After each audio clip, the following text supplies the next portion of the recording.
Okay, folks, we're going to get started in a few minutes. So those out in the foyer can start moving back towards your seats.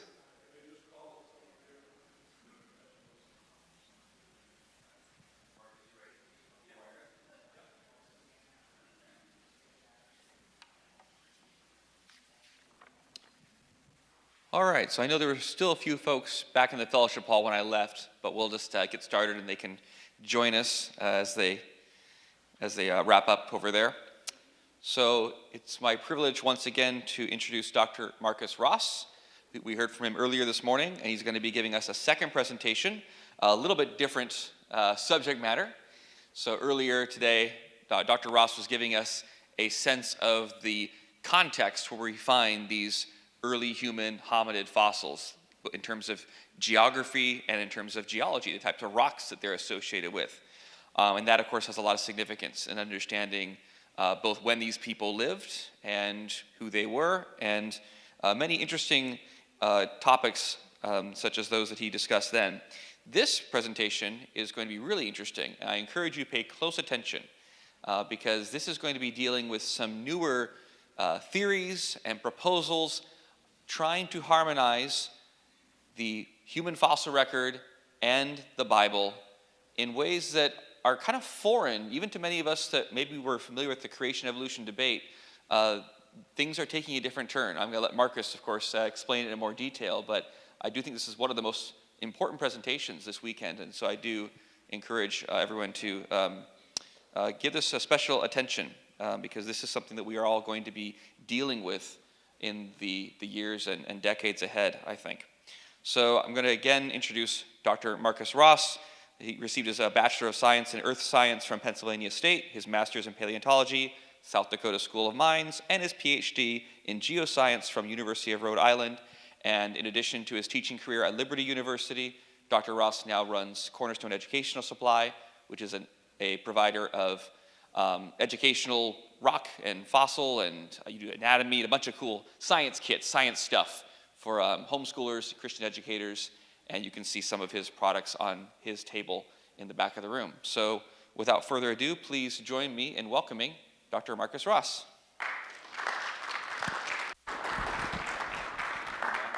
Thanks very much. Appreciate that introduction. So, this is going to be a different sort of talk, and a sort of talk that I don't usually do. In part because my approach to young Earth creationism as a scientist is very similar to the way that Dr. Wood approaches it, and that is, in one sense, I don't really care that evolution is wrong.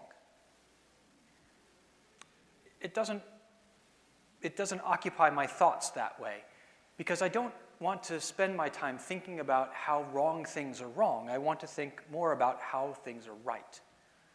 And so what motivates me as a young Earth creationist is what I called in an essay, the infinite game of young Earth creationism. That is, trying to play a game that doesn't end, as opposed to a game that does. When we think about games as just sort of any sort of activity human beings engage in, we have finite games that have a beginning, rules, participants, and an end and a decision. And football is a finite game. There's a time when the whistle blows at the beginning and at the end, and whoever has more points is won. A college course is a finite game. There's a beginning to the semester. There are ways of scoring, grades, tests, writings, papers, and at the end you have a result, and you can see who was the best student, whether you passed, whatever that is. Infinite games are different. Infinite games started before you came around. You enter into them. The rules can change along the course of the game, and the number of participants can change. You can't do that in football. You can't all of a sudden add more people on the field. That's a flag, right? You always end up seeing Tom Brady catch some team off guard because he knows he's still running, he's 12, hike. And I say that because I'm a New England Patriots fan. Yes. I know I say that in Missouri, and that's not always an easy memory. Nonetheless, That was my wife's first football game she ever watched on television, was the Patriots versus the Rams in 2002. That was, sorry, okay. Touchy subject. I figured after 21 years of Patriots dominance, we'd all just be regular about this, but it's different. No, I'm sorry. But you can't do these sorts of things in a finite game. You have to stick to the rules.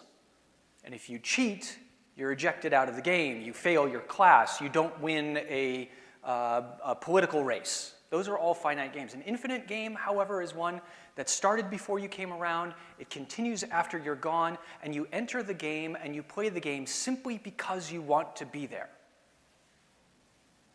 I run a business, Cornerstone Educational Supply. I did not invent business. I did not invent the rules by which our society plays business. And despite my best efforts, I cannot win this game. There's no way to win an infinite game. The only thing that you can do is play them well. And rather than being opponent-focused, which is what you have to be in a finite game, you have a political party and you want to win, that means you have to defeat the other political party. You want to play a game of football, you got to defeat the other team. You want to win a race, you have to be across the finish line before everybody else. You have opponents. In an infinite game, you have rivals. Evolution, to me, is a rival to young earth creationism. It is not something that I can defeat, but it is something that I can play well against. But the only way that I can play well against it is if I play my game better. And so, for me, as a young earth creationist, my motivation is creationism. It's young earth creationist research into geology. Now, that doesn't mean that there aren't times to engage in finite game activities. During the course of an infinite game, you might have finite games that pop up. This is one of the cases. I will now enter into a debate and a discussion and a dialogue, in a sense, with rival positions that have come up with the aim of trying to show that these should be ejected, that we should not consider these options. And these are new ones. As we think about the classic perspectives that we have been presented with for the last 200 years almost of Christianity and science, as we think about these, there have been the young earth creationists who kind of disappeared for a little while in the 18 and early 1900s to rise back up again. We have the old earth creationists, an idea that kind of popped up for the first time in the 1700s and has continued on to today, where they believe the earth is ancient, but God is directly creating creatures, animals, plants, and eventually people. So an old earth creationist is not an evolutionist. They might believe that the earth is ancient, but they are believing that God is doing direct creative acts over time. So Hugh Ross's organization Reasons to Believe is a progressive creation and old earth creationist perspective. I don't call Hugh Ross an evolutionist. That's wrong, honestly. It's incorrect. And then there are theistic evolutionists, Christians who believe that God used the process of evolution in a providential way in order to bring us to where we are. And we've kind of thought like this is the lay of the land, this is how it goes. And young earth creationists and old earth creationists believe in a historical Adam, and theistic evolutionists generally don't. They think maybe we have to look at the Bible in a mythological way. So in my talk here, we're going to be taking a very quick look here at evangelical positions on Adam over time. Then we're going to take a look at two new proposals that have entered in just the past 5 years to try to address actually theistic evolutionists, but also claims of old earth and young earth creationists. And these are the sorts of positions that are arising that are new and different, and as Zach said, we're going to have to pay some attention to these because they're probably going to be around for a little while, at least in some way, shape, or form.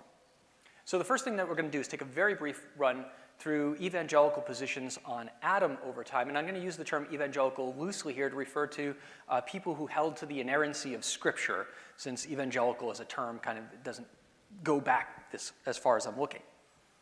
So, before the 1800s, and I'm using the 1800s loosely here, it really be from the mid-1700s earlier on, the vast majority of Christians believed that there was a literal Adam created by God in a miraculous fashion placed in the Garden of Eden, that Eve was taken from his rib to make woman, that they were given a job and a role in the garden, they were tempted by Satan, they failed at that and were ejected, that the biblical story as presented in Genesis 2 and 3 with regards to Adam and Eve is a historical account.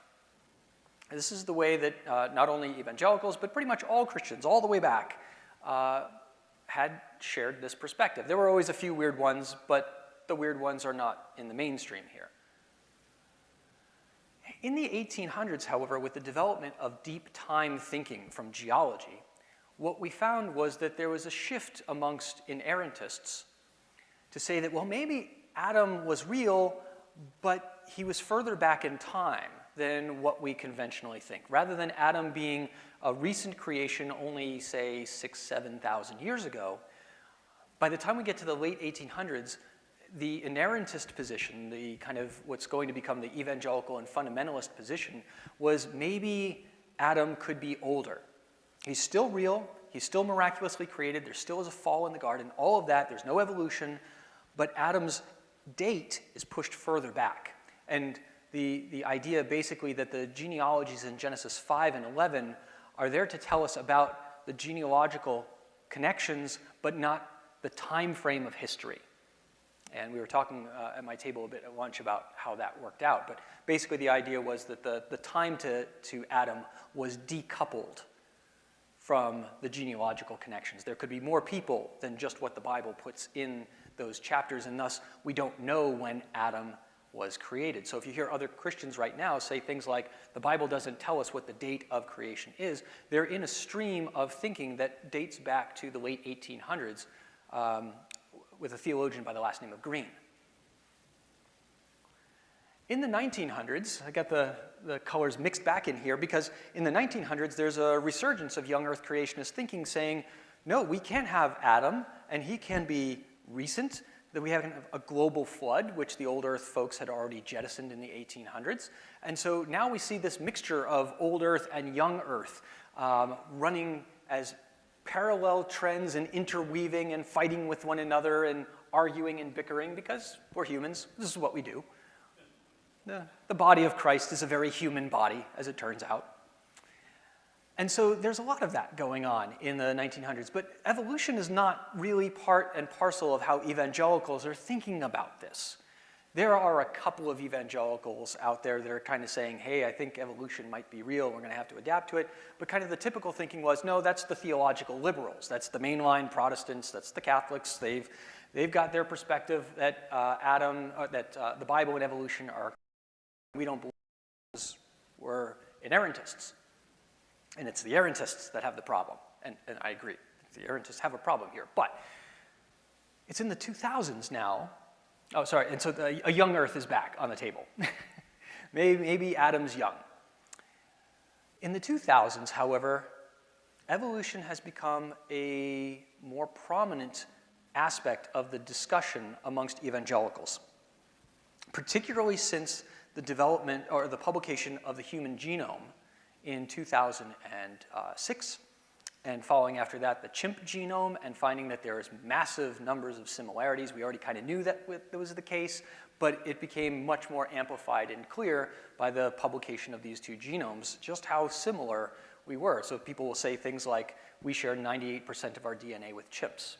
That number may or may not be exactly correct. It depends on what parts you're counting and how much and whatnot, but nonetheless, there's a lot. And genetics has also been, used by scientists to make an argument that the human population of Homo sapiens, us here alive today, never dipped down to less than 10,000 people. So they're using genetics in order to try and probe how much of a difference you and you and you and you and I all have in our genes. How far back can we go for these things to kind of coalesce, and how big of a population do we need to keep that going? They say, we were never fewer than 10,000. And because of that, a number of evangelicals who think that the evolutionists are correct in their methods and in their conclusions say, we cannot have Adam. Adam is not possible if the human population never came down to 2 people. And that's following a logical argument to its conclusion. And so we've had a wide array of theistic evolutionists writing about this within the past several years, within the evangelical camp or very close to it. We've got Adam and the Genome, for example, a book written by Dennis Venema, scientist, and Scott McKnight, theologian. That one has made a big splash. Peter Enns, who is now standing outside of evangelicalism, writing The Evolution of Adam. Just a couple of years ago now, Lauren Harzma, who's connected with the Biologos Association. That's a group of theistic evolutionists, or prefer the term evolutionary creationists. And he's exploring 5 different options for how to understand Adam within the context of evolution. So theistic evolutionists aren't all in agreement about what to do here, as we'll see in this presentation. But these folks are making inroads in our popular culture and in our seminaries and in our churches. They are making a concerted argument that we, as modern human beings, must recognize this is what the scientists have said based on what seems to be good work. And we're just going to have to come to terms with a new way of reading Genesis that will help us to recognize the reality of the world of evolution and still hold tightly to the Bible in some way. It's a new variation on things that have happened in the past. It's nothing new under the sun. We saw this happen following German higher criticism in Europe and in England, and it was slow to get to the United States because we had, a civil war going on, other priorities. And it was the theological liberalism of that time that spurred on the fundamentalist revival and the coalition of fundamentalists that rose to academically challenge these positions. Now we're seeing a different variation come in from the same situation. Conservatives are starting to splinter off, and some are saying we can't read the Bible the way that we always did. For context, because we'll compare this then, a young earth view, of course, for Adam and for the world has a couple of key components. And I'm going to use this as a way of contrasting what some of these new perspectives that are actually responding to the theistic evolutionists do. So for us, we've got, obviously, Genesis 1 and 2, telling us about the creation of the world and the specific events of what's happened as God creates man and woman in the garden. We have a fall that has cosmic effects. It affects not just human beings, but the entire fabric of the created realm. The genealogies of Genesis 5 help bring us from Adam to Noah. We have the flood. Then we have genealogies that bring us to Abram. And Abram is somewhere around 2000 BC. Young earth creationists frequently cite something like 6,000 to 10,000 years for the age of Adam, depending on how plastic we think the genealogies might be, whether we prefer the Masoretic text or the Septuagint for the numbers, and a bunch of other internal squabblings that are of pretty minor importance. Because let's face it, 6,000 or 10,000 years ago compared to 4.6 billion, we're all young earth creationists, folks. Maybe not get so hung up on it. So we have a historical Adam, and we have placed the hominins that have been discussed, especially by Todd at this conference, as ancient people that are post-flood. And so this is how we're trying to understand the data of the world guided by the inspired word of God. We can't just say they don't exist, because they do. We can't say that they're a fake, because they're not. What do we do with real scientific data? Well, we try and put it into a scaffolded system that makes sense of the world. And for me, as a young earth creationist, the Bible is part of the evidence base, it's part of the data, and it's a guiding aspect of the data. That's where I differ with some of my evolutionary colleagues. Okay, so that gives us some background about where we are, both culturally and where young earth creationists are going to hang their hats on these things. Into this discussion have entered 2 individuals with different sorts of models that are pushing back against the theistic evolution charge that Adam is mythological or not what the Bible seems to be saying. The first one is making a genealogical argument. This is Dr. Joshua Swamidass. Many of you know about him because he teaches over at WashU, and he is a biologist. He has an MD and a PhD. That's a joint degree that he received. And he's a computational biologist. He looks to do computer-based modeling for biological systems. And he has written a book called The Genealogical Adam and Eve. He runs a website called Peaceful Science. And so what is his proposal? Because Dr. Swamidass here is pushing hard back against the theistic evolutionists, and yet he is one. He is a theistic evolutionist, but he's pushing back on this claim that Adam could not exist because genetics tells us that the population was too large. And he agrees and disagrees at the same time, and it's an interesting argument. So here's a clip from his book. I'll read it because it's sometimes a little tough, but entirely consistent with the genetic and archaeological evidence, it is possible that Adam was created out of dust and Eve from his rib less than 10,000 years ago. Leaving the garden, their offspring would have blended with those outside it, biologically identical neighbors from the surrounding area. In a few thousand years, they would have become the genealogical ancestors of everyone. All right, so this is something different. This is something new, and that usually turns our head in attention. Wait, I haven't heard this before. Swamidass's perspective here is that Adam and Eve could be real people whom God miraculously created, who had a temptation and fell and were ejected from the garden and denied everlasting life. And they could be the ancestors of us all if there are other people that God had already created through the course of evolution outside of the garden, and they and their progeny intermingle and genealogically then connect to all of us. Because, as it turns out, we all share, I mean, we're all young earth creationists, we all know that we all share ancestors. We all share the same ancestors. Swamidass is making a similar type of argument, but not through direct biological connections for everybody, but rather indirect connections. We all eventually can trace ourselves to Adam as one of our great-great-great-great-great-great-great-great-grandparents. Because, I and other people in this room probably share an ancestor within the last 10 generations, certainly. And within the past 30 generations, I share an ancestry with many of the people on Earth. If I go back 80 generations, maybe everybody is connected. Not that we all come from one person, but we all share the ancestry from that person because they had kids who had kids who had kids and connect to all of us in different sorts of ways. So this is an interesting approach. He says also concerning Adam and Eve, that what genetics is, it's a street light and a lamppost. I thought this was a really helpful analogy. He says that genetics is like a lamppost because it can illuminate a lot of information in the area immediately around you. It can tell you if somebody is your dad or your uncle or your cousin, paternity tests and whatnot. Genetics is all about that. And it can determine close relationships and somewhat more distant relationships really, really well. But genetics, he says, is also a telescope that allows you to look into the distant past and see that human beings share an ancestry with apes of various kinds. So he agrees that the human population has never gone down. He thinks genetics tells us that. He thinks that genetics points to our common ancestry with the apes.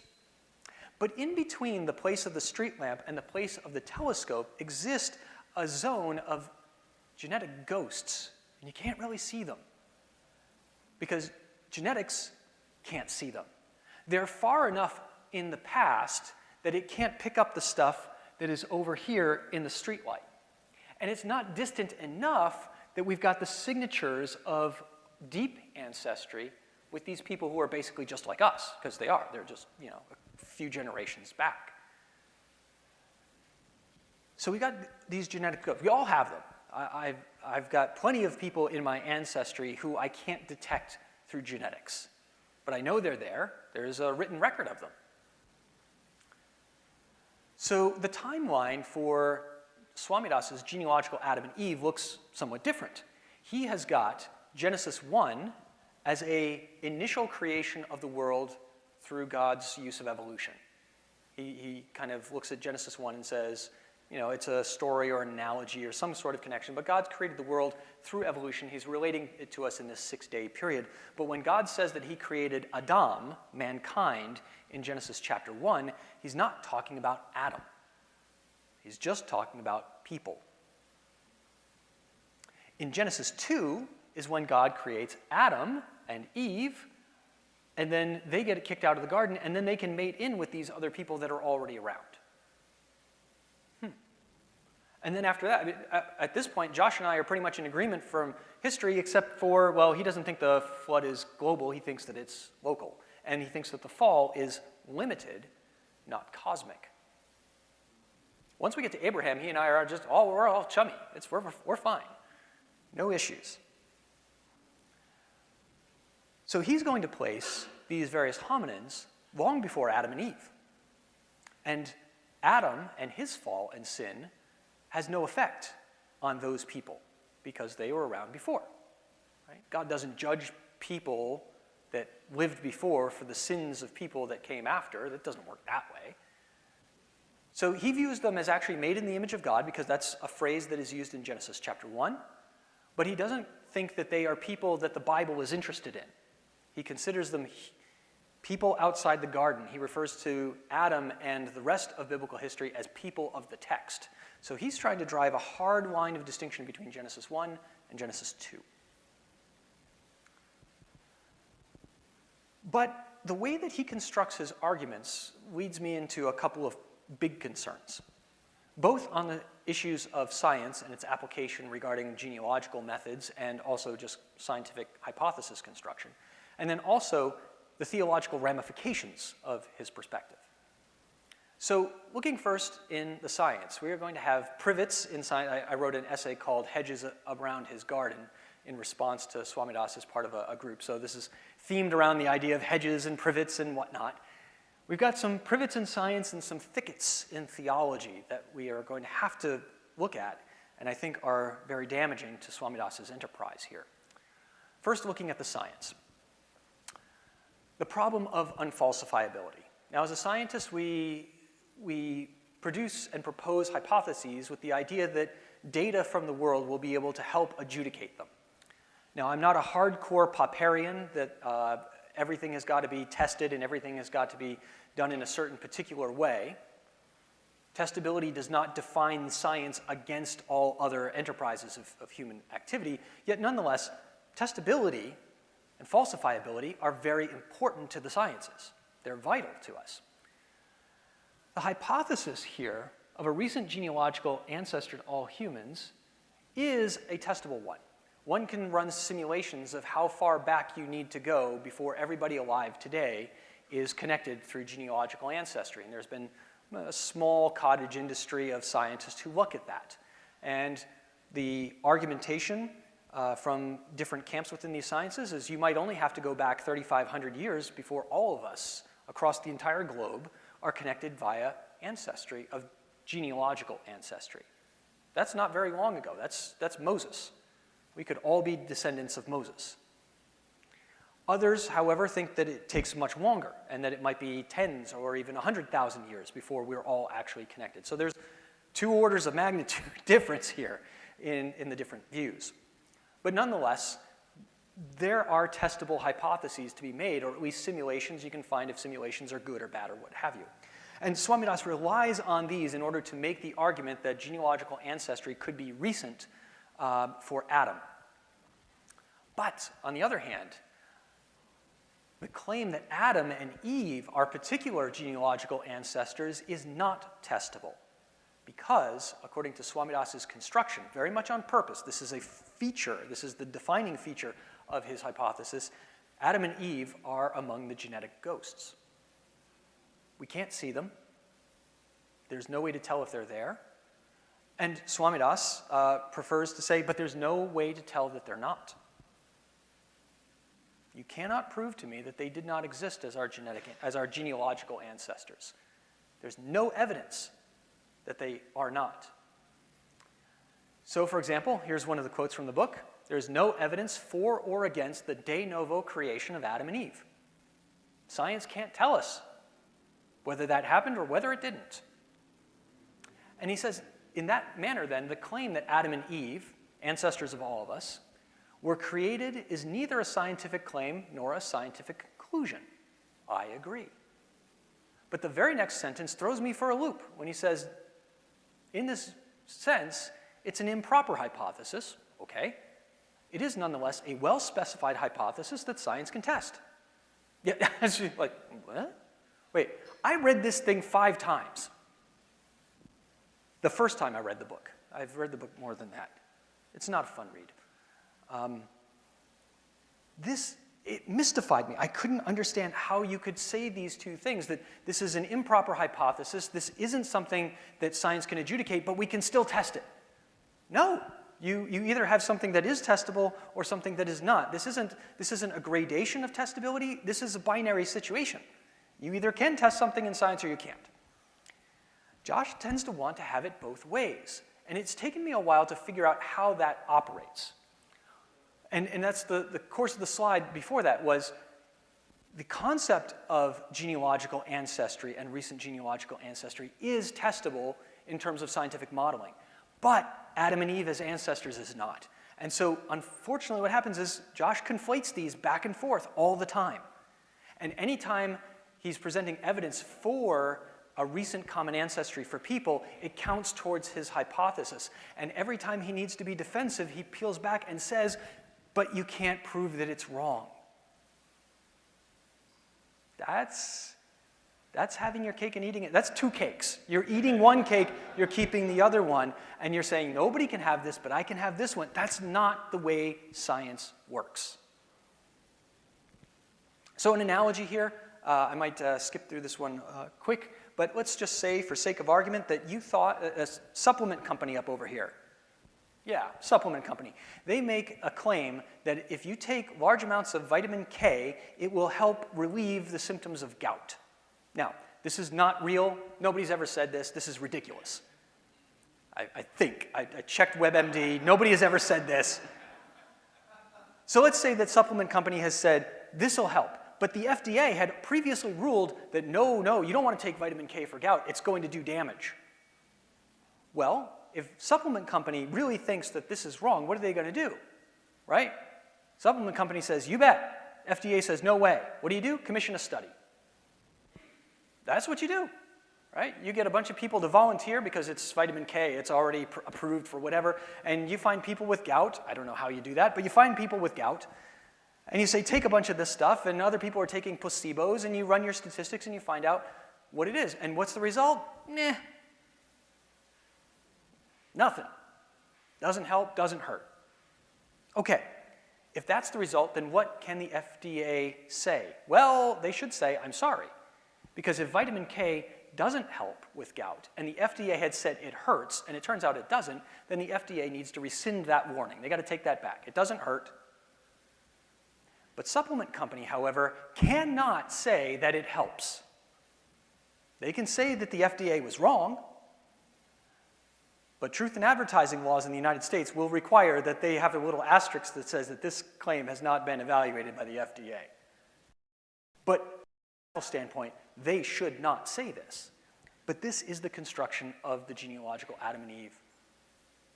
This is the construction. Science allows for this. My hypothesis says this could be the case, but you can't tell one way or the other. So you can't tell me I'm wrong, so I could be right. And you say, but you haven't proved your case. And Josh would say, I don't need to. It's a possibility. And as long as it's a possibility, it's okay for me to believe it. There's a lot of things that are possible in this world, but not many of them are likely, and few of them are highly likely. Quite a lot of them are implausible, and some of them are just downright wrong, even if they are possible. Oh. There we go. So in order to justify the recent genealogical argument that all people could come from Adam and Eve in just a few thousand years, Swamidass relies on the work of Chang et al., and especially the second one, Rode et al. They did a very extensive model back in 2004. It was published in Nature. And what they noted here is they did a simulation of the world starting at 20,000 BC with a certain population, about 2 million people. And they divided the world up into these grids. Each of these grids is a country, and inside the country are towns, and people live in the towns. And the people are able to migrate within the country from town to town at a certain percentage. And some of the people are able to migrate to another country. and they might migrate to the country near them, or there's less and less likelihood that they're migrating farther away, but they could, but more likely that they're migrating closer. And that's, they're trying to model human behavior here. Starting at 20,000 BC, you've got interconnections between Eurasia and Africa and Indonesia and Australia already. On the conventional timescale, those parts of the world have been occupied by people. And the numbers that you see are how many people get to cross every generation from one continent to another. And some of them, like going from Egypt to Israel, 500 people every generation, easy, sure, right? That might even be conservative. 5 people going from Indonesia to Australia every generation, that might be reasonable. We don't know. But that's not an easy trip to make. But nonetheless, we know that's going on at the conventional date of 20,000 years ago. At 12,000 years ago, people start coming over to the Americas. And by 11,000 years, they're into South America. At 2500 BC, Greenland is first occupied, and then in 1000 AD, the Vikings make it over there. So these different ports open up at different times. So the parameters here for this, and Josh is relying on this particular study very heavily, involve a population of a couple million starting 20,000 years ago. New ports open up with an initial wave of immigration, followed by a lower steady state every generation sort of thing. And this goes on, and they keep running the model up until the year 2000 to try and figure out, of the human population alive today, how far back do we have to go before everybody is related to at least some group of the same people. And they calculated that and said probably 3,500 years. Could be a little more, could be 5,000, but 35 they thought was a fairly conservative estimate. And it could even be more recent. But some of the things that they do here, because they're trying to model human history, they open up major ports from Europe to the Americas in 1500. The age of exploration begins. And likewise, they crash the Native American population in North and South America because we know those populations are drastically diminished by disease that are introduced. And they had to cap the population at 55 million every generation, or else the computer would crash. So it was just, that's a lot of people. They're keeping track of 55 million people in every generational simulation. That's a lot. They modeled 1.2 billion people over time. But these 3 components are very important because what they do is limit the number of people that are alive at any generation, different from what we know the actual population was over those years. For example, at the time of Jesus Christ, the world population was estimated to be 300 million people. Moreover, there was no age of exploration prior to Jesus. Right? The connections between the old world and the new world are very, very small and only involve Inuits moving from one side of the Bering Strait to the other. That's it. There's no from Europe coming before Jesus, because there's nobody coming for 1,500 years after Jesus. And there's no major crash in the human population in the Americas. These 2 components drastically increase the rate of genealogical connections to everybody on Earth alive today, but have no bearing whatsoever to modeling the genealogical ancestry to Adam. But Josh takes these parameters and this date of 3,500 years and merely transposes it from the year of Jesus' birth back to Adam. I've combed through his books and papers, and there are no adjustments or mentions anywhere of these components to the parameters. He simply says, if it took this long then, it takes this long before that. And that's utterly wrong. So those are unadjusted. I'm going to skip past this. Josh does not like this argument. I've made it in a couple of places. He's very angry with me for continuing to make it because he believes that he has thoroughly addressed it in a half a sentence and 1 paragraph later on. And that is, he avoids the implications of one of the papers that he cites, Kelleher et al., because it gives a very old date to the genealogical connections of the modern human population. He thinks that this simulation is highly unrealistic because it only allows the simulated people to migrate a few kilometers. And he says, we can walk a few kilometers in 30 minutes. And that's true, but what we find is that Josh mistakes migration for travel. And travel and migration are very different. Because migration, genealogically, means where do you and your wife come from, not where do you walk around before you settle down and have children. So as an example, my mom and my dad both come from Woonsocket, Rhode Island, a little mill town in Rhode Island. When my mom was a kid, Dad packed up the family and took them out to California, got a new job out there. They lived in California for 5 or 6 years and then came back to Woonsocket, Rhode Island. My mom eventually met my dad, the two got married, and I was born in Woonsocket, Rhode Island. My mom traveled thousands of miles and did not migrate more than 2. Think biblically of Abram. When he finally has his son Isaac, what does he do? He sends his servant back to the land where he was to get a wife. Isaac, despite living outside of Canaan, does not migrate from Canaan. From Haran. And likewise, when Isaac has a son and he has to run away, where does he go?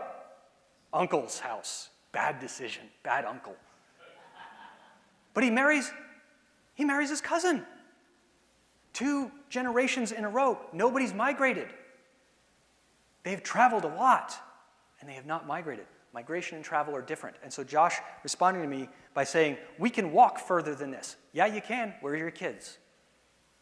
Where are your kids? He has not addressed this issue, and he has not addressed the modeling parameters of this paper. He simply dismisses them as being too restrictive. And maybe they are, but there's an argument that needs to be made, not a dismissal. In theology, we have a couple of issues, and what I'm going to do is skip here a little bit because I'd like to talk about one other project here. But the sum of this is that the genealogical Adam and Eve argument, requiring this strong division between Genesis 1 and Genesis 2, fails because the Bible does not distinguish the events of Genesis 1 from the events of Genesis 2. In fact, we have a number of places around the Bible that synthesize these two as a coherent, singular picture. Some of that was discussed yesterday. Let's see, I'm trying to think, it was you, Pastor Spivey, who was talking about Genesis 5. 5:1, or maybe it was Dan, I can't remember.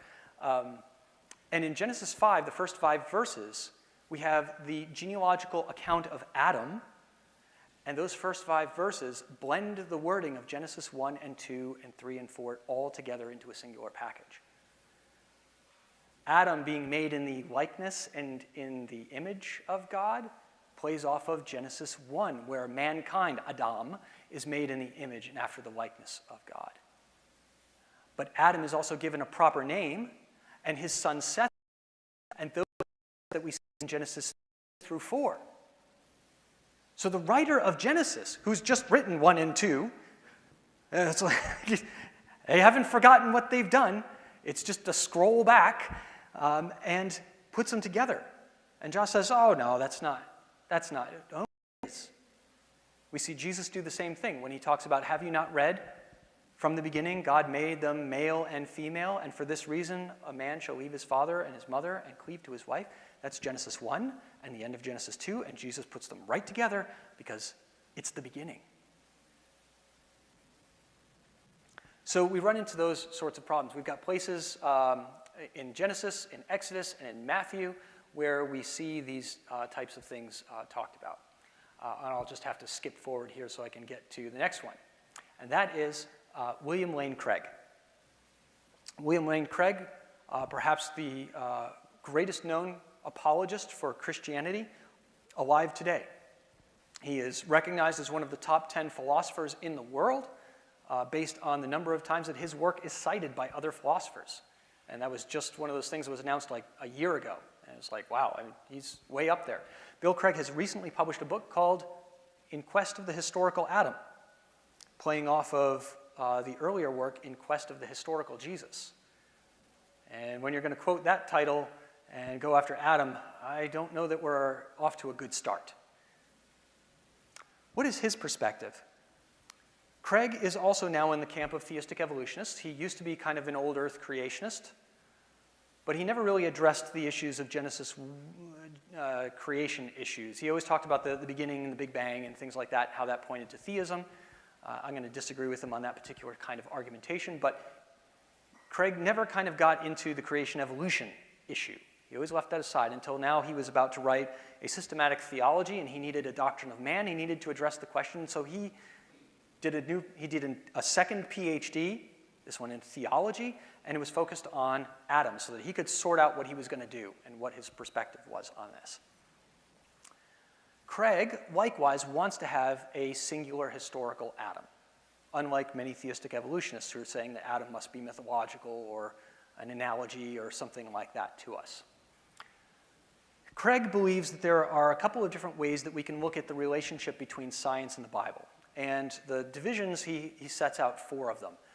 One is the set of views in which the evidence from science is incompatible with the statements of the Bible. That these are talking about different things, you can't rationalize them together. And another group that says that there is compatibility between science and the Bible. So Craig then says within the first camp, we have options such as if we've got incompatibility, we could say that the biblical authors and Jesus are teaching inaccurate science.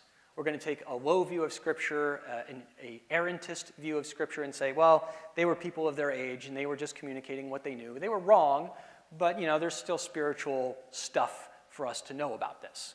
So this would be on your far liberal end of things. That's not where Craig is. One might say that the biblical authors and Jesus believed wrong science, but they didn't communicate that in the Bible. What they were talking about were other sorts of things. So Denny Lamoureux, for example, takes a position kind of like this, a theologian in Canada and an evangelical-ish. If we think that the Bible is compatible with scientific evidence, Craig says there's 2 ways to go about that. You could say that Genesis 1 through 11 is not intended to be understood as historical, and therefore it's not in conflict with the science. Or you could take the position that the modern scientific understandings are incorrect and the biblical record is. And he says, so your young Earth creationists are on this side, and some of your old Earth creationists are sort of here, but mostly your young Earth creationists. So over here on this end is apostasy. Over here are the right-wing nut jobs. Inconsistent sort of folks that are tending towards errancy, and over here we can be inerrantists as long as we recognize that Genesis 1 through 11 is a different sort of writing. It's not trying to tell us history. And you guys over here are thinking that it does, and that's why you're goofed up. Okay? So Craig believes that Genesis 1 through 11 is a style of writing called mytho-history. He picked up this term from Thorkild Jakobsen, a German scholar from the early 1900s. And he believes that the passages in Genesis give a family resemblance to myth. You can't define myth in a way that's going to actually accurately categorize all myths. There's so many different myths and so many different styles of writing, you can't just give a definition. That's going to get goofy. So what you need to do is give a bunch of different things that myths tend to be, and if what you're looking at checks most of the boxes, then you're probably looking at myth. It's a good way, actually, of going about it, because how do you compare the Norse myths to the Egyptian myths, to the Mesopotamian, to those from Papua New Guinea? So you kind of look for, like, what are myths like for this? But, he says, the genealogies in Genesis seem to be giving us a historical referent of some kind. There's an interest in history, and he thinks that the narratives are being placed on that historical scaffold. So it's mostly mythology, but the writer of Genesis wants us to think that there's a trajectory towards history here. Interesting. So, mythohistory consists of myths that are arranged in a chronological, historical fashion or have some kind of connection to history, even though they're a myth that isn't relating the true events historically. By the way, this is not how Jakobsen describes mythohistory, and is one of the ways that other theologians have been criticizing Craig and saying, you're using the term, but I do not think it means what you think it means. So there's that. Vicini, come on, get it up here. So when was Adam created? Well, according to Craig, he one thinks that the Earth is tremendously ancient. He believes in Big Bang theory, the Earth is ancient. And he also gives that ancient Homo sapiens and Neanderthals both give clear evidences of being human in what they do. Much like what Todd has presented to us, they're making food with fire and drawing things on caves, and they're living in communities, and they seem to have some sort of artistic capacities. So Craig, I think rightly, looks at the evidence and says, if you can call these people human, and these people are doing the same thing, I don't see how you can call them not human. And that's a response against both theistic evolutionists and many old Earth creationists who looked at the Neanderthals and say they're not part of Adam, like, say, Hugh Ross and Reasons to Believe. Therefore, in Craig's view, then, if we're going to have a historical Adam, he's got to be the ancestor of both of them. They're human, they come from Adam, so we just got to follow our way down in time until we get to Adam. And so, enter Homo heidelbergensis, a taxon of questionable validity, but it doesn't really matter to Craig's argument. He needs the ancestor of Homo sapiens and Neanderthals, and currently that may or may not be this particular taxon. Sure. I won't quibble with him on that. I think he gets a little too crazy about it being a real deal, and it's like, maybe, maybe not. But I get where you're going, and that's fine. Well, it's not fine, but we'll get there. And quickly, too, because I'm running out of time. So Craig's timeline is a little bit different from Swamidass's, and certainly different from young Earth creation.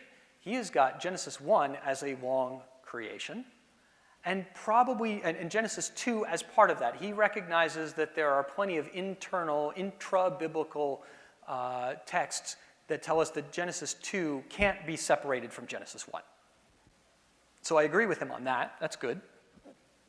But he thinks that this is where we start, this is where we start mytho-history, is with Genesis 2.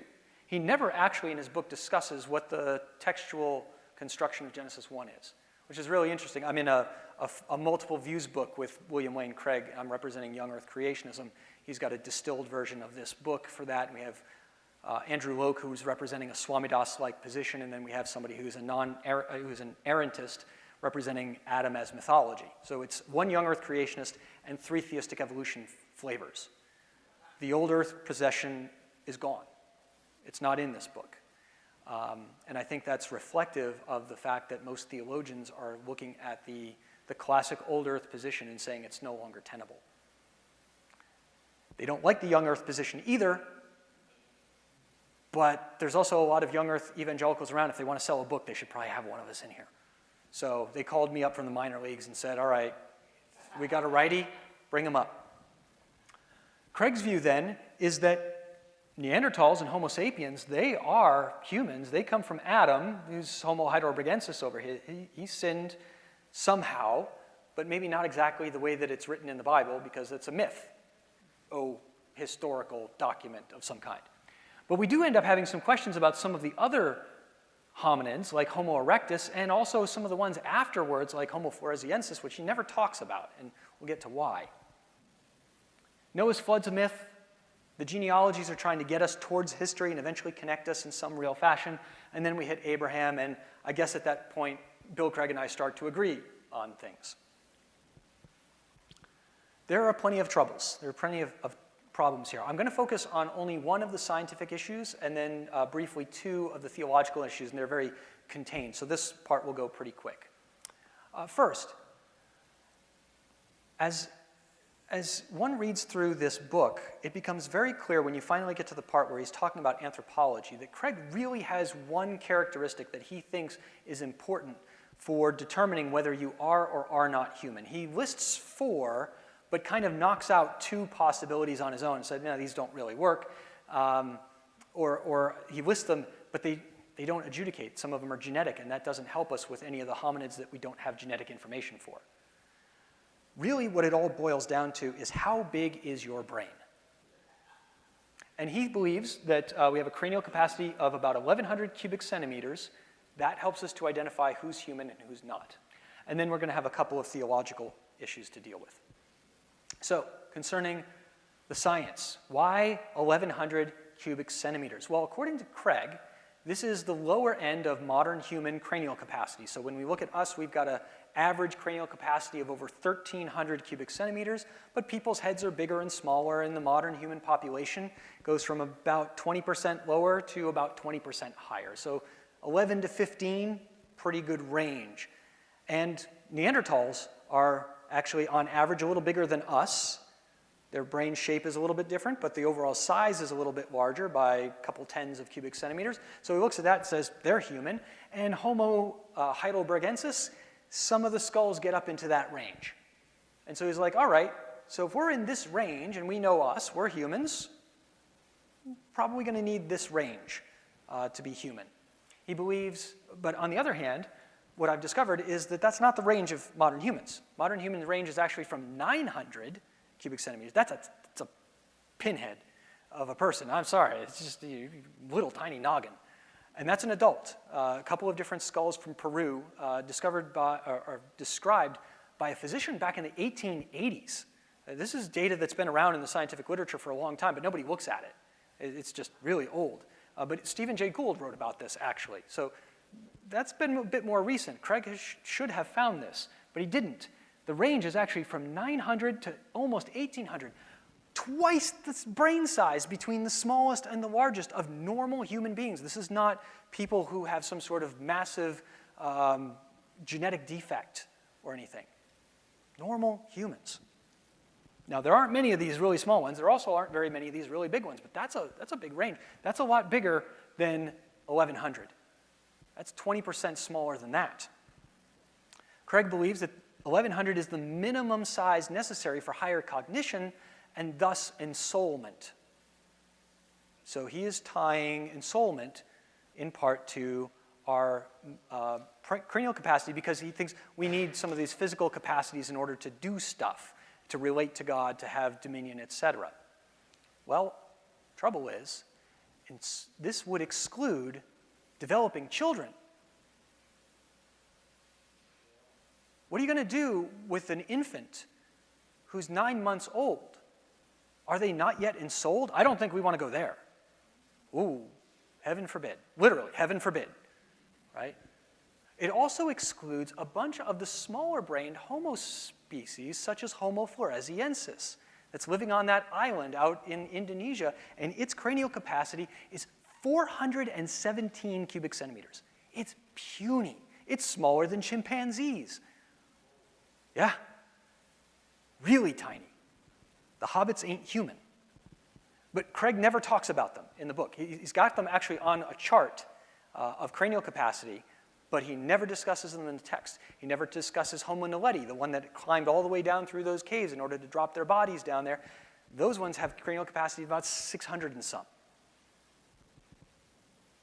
That's a problem, because both of these species actually are living after Neanderthals first show up. So these are post-Heidelbergensis. Are they human? Are they not? Craig doesn't think, at least, that Homo naledi is human. He doesn't believe that at all. And we'll kind of see why. It's a disturbing reason.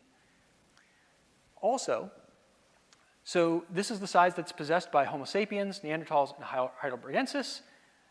But based on the actual cranial range that we have here, almost half of the Homo erectus now qualify because they have cranial capacity over 900.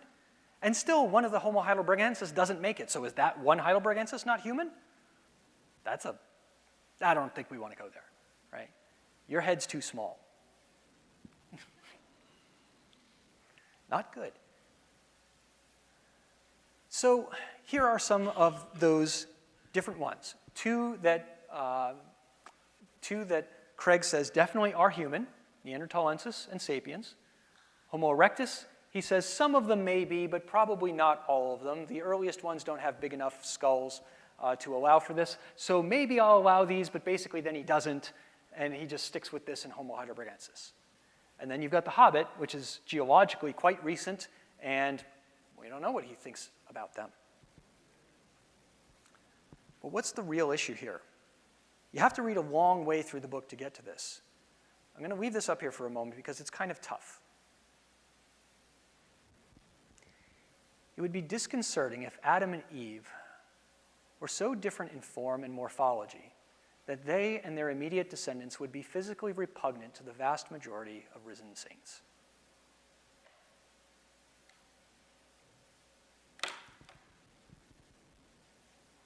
How many times have we heard this awful lie of Satan? How much blood has been shed? Blood of people made in the image of God because of this spiteful evil. You don't look enough like me to be made in the image of God. I would spit on the ground, except I stand here in a church of God. We cannot allow this to stand. And so in my response to Craig in the book, I quote this, and I sure hope he repents. He can. The Spirit of God dwells within William Lane Craig, and he can hear that voice. This, even if you think something is or isn't human, this cannot be the rationale. It cannot be. We must not allow this type of evil to surface again, as it always will try.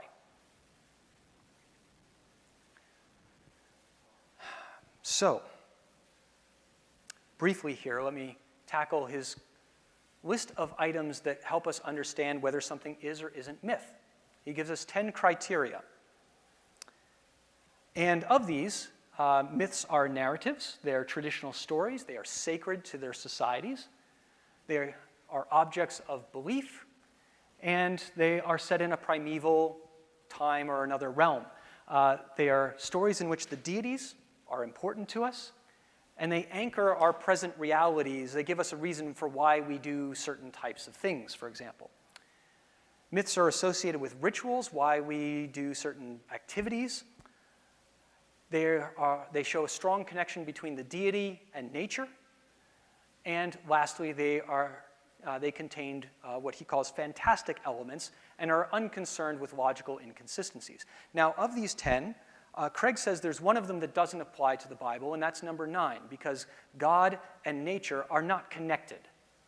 God is transcendent of nature, unlike all of the other deities of ancient mythology who are part of the forces of nature or subject to them.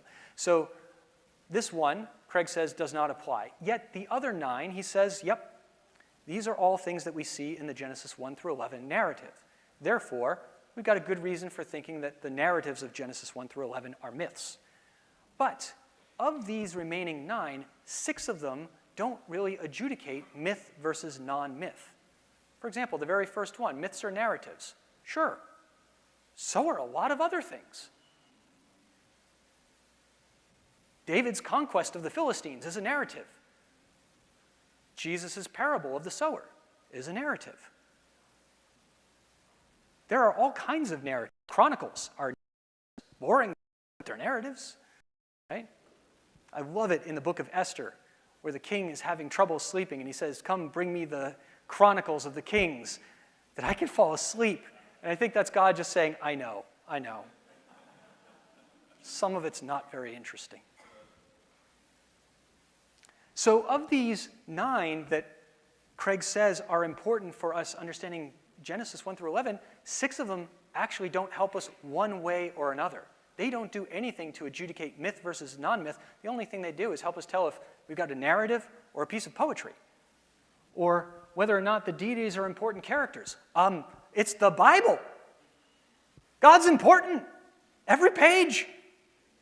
So this doesn't help, right? So that gives us 3 that are left. Myths are set in a primeval age or another realm. Well, yeah, Genesis is set in the early dawn of time. But notice that 5 here is actually a subset of 7, because 7 is talking about anchoring present realities in primordial time. So you've got to have primordial time in order to anchor your present realities. These are duplicative. So great, we're down to 2. Myths anchor present realities. This is what we call an etiology. Why do we have the things that we do? And then fantastic elements. Well, let's look at the etiologies here for just a moment. It turns out, as Craig says here, not Craig, but a definition of etiology from Leland Ryken, this is a story of how a person or place received a name. why something happens, right? Why a custom or historical event. It's not a fiction. It's from the literary handbook of the literary forms of the Bible. Etiologies are not fiction. Now, mythological etiologies are, right? There can be things about why we have seasons and why the sun goes across the sky. It's because Apollo's carrying it in his chariot and whatnot. But in the Bible, that's not what etiologies are. There's a lot of etiologies in the Bible, as it turns out. There was a recent paper in the Journal of Evangelical Theological Society that looked at all of the naming etiologies in the Old Testament. There's a lot. There's this, and this, and this, and those are just the ones in Genesis up through the beginning of Joshua. Hundreds of etiologies. Why? Because we need to know where we are, and sometimes there's a story about why it's called this, right? They called the place Mara. Why? Because that's right, the water was bitter. The strife was bitter. So that's an etiology. Is that mythology? No. Most etiologies have nothing to do with mythology. And in fact, when it comes to the book of Genesis, 7 name etiologies are in Genesis 1 through 11, and 34 are in the remaining chapters. There's a lot more etiologies in the stuff that Craig thinks is historical than the stuff that he thinks is mytho-historical. So etiologies are abundant in the Old Testament. They're common. They're all throughout Genesis. They're all throughout Judges and Exodus. I mean, the Pentateuch is filled with them, so that we know why we're getting the lessons that we're getting from God. So that doesn't help. It really all hinges on this, fantastic elements, which Craig defines as those which, if they are read literally, are so extraordinary as to be palpably false. One thing I appreciate about Craig, he does not mince words. He's not trying to weasel something in over here on this. It's like, nope, it's just ridiculously wrong. And he thinks that it's a better case for fantastic elements if the writer themselves would have recognized this as false. It's not just that we, standing as moderns, look back and say, oh, that's silly. He thinks that if the writer would have thought this was obviously ridiculous if we read it literally, then we are justified in thinking of this as a fantastic element. Okay, that's a stronger way to phrase it. And he believes that there's a lot of fantastic elements in the early chapters of Genesis. This is quite a few. Languages at the Tower of Babel? Pfft, that's crazy. That's not how languages get made. Oh, all right, forgive my ignorance and think the Bible was telling me a history on that. That there were rivers in Eden that were dividing out to become the Tigris and the Euphrates. Creation in 6 days is obviously crazy. That's just not happening. Making a man from actual dust because God is some, as he puts it, some anthropomorphic deity wandering around the garden?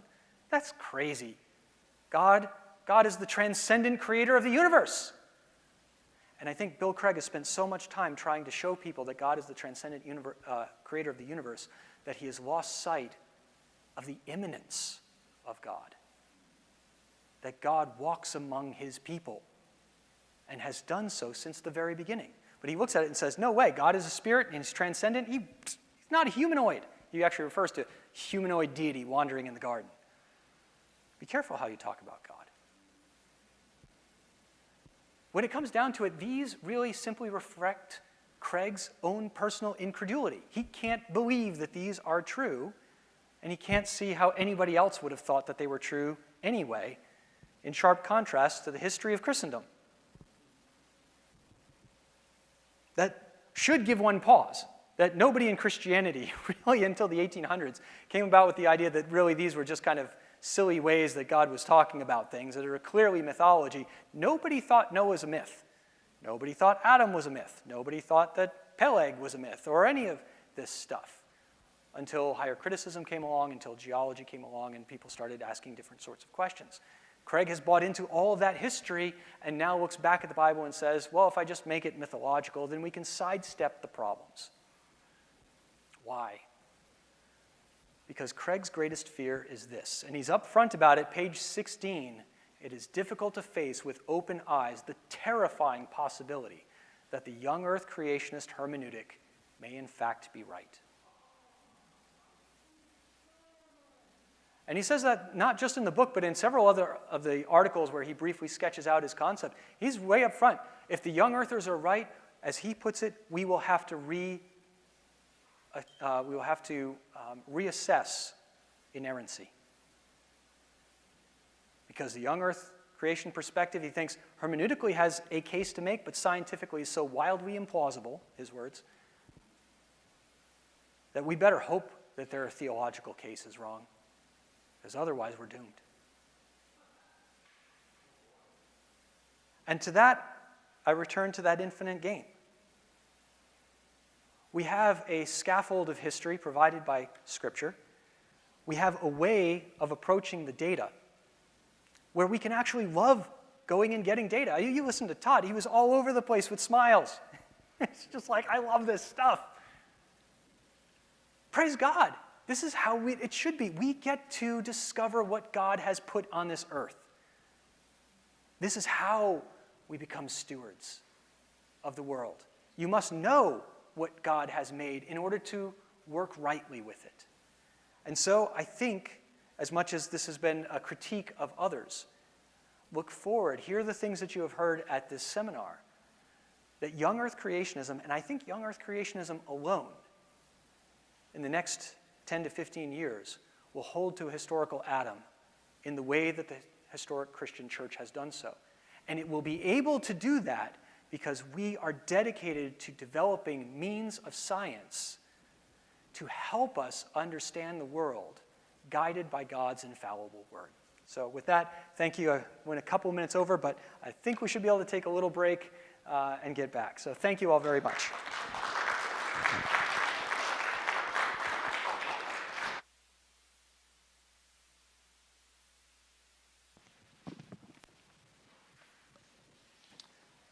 Thank you, Dr. Ross. All right, yes, I think we should be all right for time. We're going to go ahead and begin our next presentation at 2:45. Actually, I just realized my watch is still dead. I forgot my phone. What is the time? Okay, so so that's fine. So I was already, nope. We're going to offset by 15 minutes. So where it says 2:45 for our next presentation, that'll be 3 o'clock. And we'll just proceed with a 15-minute offset from that point. I think we'll be fine. So go ahead, take a break. Take a look at the tables and displays that are out from our sponsors and speakers. And we'll pick up again at 3 o'clock.